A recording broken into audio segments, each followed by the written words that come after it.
Welcome to Au Pairs Unpacked, the cultural care podcast. Today, we're talking to host mom Caroline Bright, who lives with her husband and 3 kids in Philadelphia, Pennsylvania. Caroline, who once spent time on the pageant circuit, now works as a flight attendant and UU minister. Her husband is active duty military and frequently away on assignment. With 3 kids under 4, the Brights have found much needed support thanks to the au pair program. 2 fun facts. The Bright family was named Cultural Care's 2024 Host Family of the Year, and their British au pair Issy won the International Au Pair of the Year award for 2025. You're going to love my conversation with Caroline, so let's get started. Well, welcome, Caroline, to our podcast. So first things first, why don't you introduce your family, including the 2 au pairs that you have hosted here in Philadelphia? Absolutely. So I'm Caroline. I'm the mom. And then we have Joel, my husband, and our 3 kids now. We have Betsy, who's 4, Toby, who's 2, and little Birdie, who's just a few months old. And we hosted Winnie from the Netherlands for 1 year. And we've hosted Issy from the UK for the last 2 years. So basically Toby's entire life, Issy has been a part of our family, and for literally all of Birdie's entire life, she has been a part of our family. And she's also Birdie's godmother. She is. Yeah, godmother. Issy is Birdie's godmother. Yeah, that's so beautiful. Yeah. So you have described, in your family profile, you described your husband Joel as an interesting guy, but after talking to you, you sound like a very interesting gal. We're not boring. And you guys are not boring. So tell me a little bit about, your background, about you and Joel, and just what makes your family so unique. We're very busy with a lot of different things that we do. Both Joel and I have multiple jobs. He is a police officer and he's also an Army lawyer. I'm a flight attendant for a major U.S. airline, and I'm also a Unitarian Universalist minister. Why not? And then, right, exactly. Why not? Sure. And we both have interesting backgrounds as well. One of my favorite fun facts about Joel is his undergraduate degree is in linguistics, and he learned how to juggle in college because he thought it would help him meet girls. It didn't work in college, but it eventually worked. It worked. I was impressed by that in his online dating profile, and now here we are. So you hosted 2 au pairs, but tell us a little bit about how you initially found out about the program itself. Well, years ago, my husband actually suggested, hey, maybe we should look into getting an au pair. And my reaction was, no, absolutely not. That sounds incredibly expensive. And we left it at that. And then a friend of mine had an au pair, and she posted about it on Instagram. And we knew each other because I had been Miss Vermont, and she was a former Miss DC. And she was posting about her au pair, and they had this wonderful relationship. And I thought, oh, that's kind of neat. So I sent her a message, and I was like, hey, Jen, maybe, could you tell me a little bit about this? I'm so curious. And she was like, well, here's what we did. We went with Cultural Care, and she sent me her referral link, and I clicked on it, and we registered, and I was like, wait a minute. And I started looking at the numbers, and I was like, I was wrong. And then I annoyingly had to tell my husband, oh, you were right. I was wrong. Which was, love that? Yeah. So much. No, I love being right. It was such a bitter pill, but luckily he was right and I was wrong. And we watched this relationship that my friend had with her au pair. And I remember she posted on Facebook at one point, she was like, oh, does anybody know a babysitter in this area on this night? And somebody commented, it was like, don't you have an au pair to watch your kid? And she was like, yeah, no, I'm going to a concert with my au pair. Okay, and I was like, that sounds kind of weird. And fast forward 3 years, here I am literally going to concerts with my au pair. Okay. Like, bye, gotta get another childcare person because I'm going to NoaCon with Issy again. And we initially looked at it like, oh, wow, great, childcare. We definitely need help with that. This is going to be a great fit for our family. It makes sense financially. And then I was like, wait, the point is cultural exchange. And I grew up doing cultural exchange. We lived overseas when I was a kid. Natural. Yeah. Exactly. My grandmother had been an exchange student coordinator when I was growing up. So cultural exchange has been such an important part of my family pre-au pair program. And now in the family that I'm building, with my kids and my husband and our au pairs, we've really built this global family through this cultural exchange program. It's been so special. You also mentioned that Joel is in the military. So from that perspective, I wondered if you could maybe share a little bit what it's like, having, being a military family and kind of how that affects your au pair experience. Joel was a medic in the Pennsylvania Army National Guard for 7 years. He got out and then he got back in. And it's really neat because he was sworn in as a JAG officer in the Vermont Army National Guard about a month after Issy got here from the UK. So she's very much been a part of this whole process of Joel re-entering the military, our family becoming a military family all together. And it's something, I come from a Navy family, so it's not foreign to me. It's been an important part of our journey to have an au pair because being part of the National Guard, Joel drills once a month for one weekend, and then he's gone for at least 2 weeks a year. Now, because of his specific role, he has actually been gone for far more than that. He has been gone for 5 consecutive months in the last year or so, and that was quite the experience. The flexibility of having an au pair is really what's made that feasible for us. I mean, I have 3 children. They are 4, 2, and 4 months.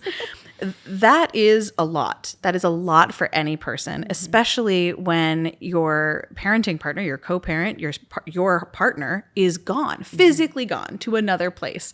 That could be on the other side of the world. It could be another state. But to have an au pair who is there and available within the restrictions of the program, obviously, but when you have that flexibility, it makes a huge difference in our success as a family. Yeah. A really important part of having an au pair as a military family with Joel being gone, for me, is the stability for my kids. My kids know and love Issy, and they're sad that Dad's not there, but they still have Mom and Issy there. When Dad is away, it's okay. Betsy's going to do bedtime with Issy and Mama, and that's okay. It's maybe a little bit disappointing because Dad's kind of a celebrity, but it's really important for the kids to have that. Having an au pair has also been so critical when we've transitioned from 1 child to 2 and then 2 to 3, because again, it's that stability. It's that piece of having a dedicated caregiver who is in your corner. And that's been so critical to our family as a whole over the past 3 years of hosting au pairs. Absolutely. I mean, au pairs, one of the beautiful parts of the program is really that they do become a part of the family. You know, they're not just your caregiver. They adore her. They absolutely adore her. One of my favorite things is watching 2-year-old Toby in the morning when he sees Issy for the first time, when she comes downstairs, or when I'm with the kids in their room and Issy will walk in and he'll go, Iggy, Iggy, Iggy, and he'll run over to her and grab her legs. And, he's so excited to see her because she is a grown-up in his life who takes care of him and loves him and who he absolutely adores. But the other piece that I think is so important when we're talking about the other parent being gone, it's not just for the kids, right? Like, Issy and I are really, really good friends. We're really close friends. We like hanging out. One time somebody said like, oh, is it like having a sleepover with your best friend every day? And like, it kind of is, but you get your own rooms, which is very nice. And that was a really key thing too. When Joel was gone for that extended period of time, it was so important for me to have that friend. And, it's not looking like, Issy's not my primary emotional support. That's not her role. That's literally not her job. But she is my friend. And she is someone who, when I was so sick with COVID, oh my gosh, I feel like I literally would have died had she not brought me a cup of tea and a piece of toast. Yeah. And she was like, are you okay? Can I get you anything? And then she went down with COVID. And like, that's kind of how you build a family, right? It's the familial unit. Yeah. Just it's as those any moments. family member would. Yeah.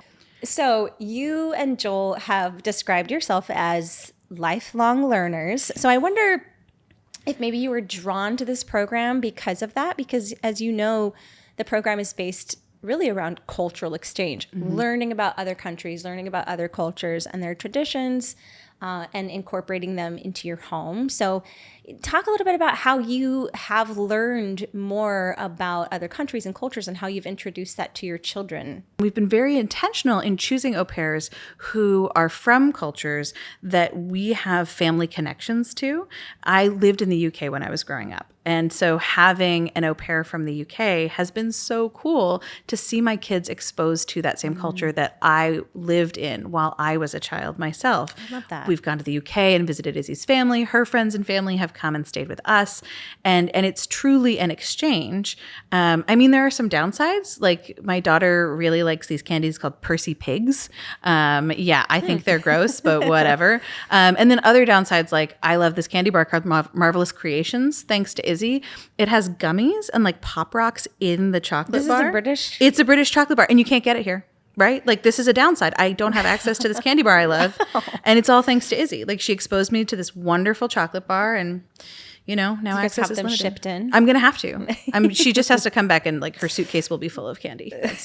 That's the solution. So the family took a trip. Yes. There, and you all visited Izzy's family as well. Yes. So not only was it really just the one-on-one cultural exchange between your kids and Izzy, but also her entire family and history and culture, and they got to immerse themselves there. So you have Izzy living with you all, and then they got to have that taste. That, I mean, if families have the means to do that or the opportunity or time, that is just taking that cultural exchange experience to the next step. Mm-hmm. So did your children come home with a British accent? Have you perfected yours? Like, let's hear it. Well, Toby just has an English accent. There's specific where like he says water and car instead of car. It was such an amazing experience for us. And I just valued so much how it connected us with Izzy's family and made it feel like we are part of a larger extended family. And her mom, sisters, all of her relatives just welcomed us with open arms. I went to church with her grandmother on Sunday, and it was so cute. It was a little bit funny watching her explain to her friends like who this random American was who like showed up at this tiny church in but also such a great story. Right, exactly. Spreading the love. Exactly. Yeah. And it just like now I feel like I have a UK granny. Like it's really special. You guys just get along so well. Sometimes you guys even physically kind of look alike. Honestly, we get that a lot. It's really funny to watch people try and figure out like how are you related, right? And even the kids, it's like, is this their older sister, or is this do you have a tried and true process of how, when you're looking and interviewing candidates or au pairs, tell us a little bit about how that came to be, that amazing relationship? I will say I've determined over 2 separate au pair selection processes that the most important thing you can do is to know your family and what your family needs. Mm-hmm. For example, I know that our household is not super methodical, right? We are not a household where we at 9 a.m. we do this, and at 10 a.m. we do this, and at 11 a.m. we do this, and our routine is always the same. It's not. Mm-hmm. I'm a flight attendant, so my work schedule varies month to month. Joel, drill changes all the time. His regular work schedule changes all the time. We work at strange hours, literally going to strange places. It just varies so dramatically that I know we need somebody who has a personality that is flexible and adaptable and who doesn't need a lot of rigidity in their schedule. So one of the key things that I think might be overlooked by a lot of people is when you're looking at the different profiles, I will always scroll down to the bottom and I'll look at that personality assessment. Yeah, that neurocolor. Exactly. And I kind of made the assumption, and it has proven true, that one of the most important things that we need as a family with a wildly changing schedule and as somebody who values cultural exchange and wants that to be successful, that empathy is the most important thing. So I'm looking for somebody with a really high empathy score, because I think somebody who is empathetic is going to be able to have a great cultural exchange experience. They're going to come into this and really be able to learn and absorb and have that cultural experience as a whole. Izzy's empathy score was off the charts. We're talking like in the 90s. Like it was very, very high. Wow. I know, right? But I think that's what's really key is knowing what your family needs, being honest with yourself about how your family functions and what you need, and what you need in a person who's going to be a part of your family. Seems like it's kind of a match made in heaven for you all, which is why I'm like, is this luck? Is this? It has to be luck. So much of it is luck. I give absolute credit to luck. And knowing what you need. Well, I'm also really good at picking people on the internet, right? Like that's right. It's worked out really well. This is a track record for you. What can I say? It worked out. So Izzy's leaving in, several weeks. We're not talking about it. We will talk about it, but like we have to talk. It's on the calendar as we're not talking about it. That's what's on. Just put it off. I mean, have you thought about what that looks like? Or have you guys thought about, how you're going to say goodbye? Have you thought about what life might look like extending that relationship for the foreseeable future? Like, what are your thoughts? Maybe you're not talking about it, but what are you all thinking about? We're making lots of plans, actually, for the future beyond Issy's time in the UK. She's going to go home, which is great. And that's been one of the things that I've been such a major proponent of throughout this whole process is, when Issy was weighing whether to extend, period, and then whether to extend with us, I was like, Issy, I would love you to stay. I would love to have you extend with us. And I want to make sure that you are maximizing your experience and that you are getting the most out of this possible and that you are doing this in the way that is best for you. And this is the same thing. It is going to be so hard for us to leave. I mean, I'm not thinking about it. I'm not talking about it because I'm just going to cry, right? We're going to miss Issy so much. It's going to be so weird, but she's going to come back and visit. We've already got plans for Betsy's birthday. As the kids are getting a little bit older, we're looking forward to things like Disney trips. If you think we're going to go to Disney without Issy, you're crazy. Like, she's going to come for a Disney vacation and just hang out. And that's kind of how we do a lot of travel as a family. And that can be tricky as an au pair family, right? I'm excited to not have the trickiness sometimes of you are an au pair and we have to stick with these regulations and follow this program very specifically because it's so important to respect the rules of the State Department sponsored program. It's critical. It's part of the visa process. That really matters. And now it's going to be kind of cool. Okay, our relationship is changing now. The State Department doesn't get a say, Yes. Right? And so it's going to be hard. We're going to miss having Issy in our house every single day so much. For practical reasons, for emotional reasons, it's going to be really, really challenging. She's been there every day for Toby since he was 4 months old. That's incredible. It's going to be so hard. And it's hard because it's been so wonderful. And our relationship is going to look different now. And that's a good thing. Okay, you got to teach me how to do the pageant wave, please. It's something like, how do you do it? Well, okay, so this is actually appropriate because this whole myth of the pageant wave is based on Queen Elizabeth's wave, right? Oh. Elbow, elbow, wrist, wrist. What does that even mean? It's how she waves. So you move your elbow and then you move your wrist. But we don't actually do that in pageant land anymore. Okay. But the critical part is when you're in a parade, you don't want to flash your armpits at people. Oh, never. No. I mean, you wouldn't want that, right? So you wave across the body. It's across the body. It's not so much a wave style. Oh, I'm hitting the microphone here. Okay, so it's... Well, I mean, that's kind of more of a TikTok dance. You don't want to, it's not so much across the body. Across the body. No armpits. No armpits. Never. Yes. I love that. On that note, thank you so much, Caroline, for sharing your incredible family, and your au pair is just wonderful as well. So thank you for your time. Thank you for the conversation. Thank you so much. This is so fun. Of course. Thanks for tuning into our conversation today. You can find all the resources and links mentioned during today's episode in the show notes. Be sure to hit the subscribe button to hear more insights and stories from our incredible host families. To learn more about the program, visit culturalcare.com and follow us on Instagram, TikTok, YouTube, and LinkedIn.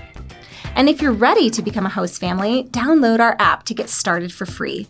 There are thousands of au pairs ready to connect.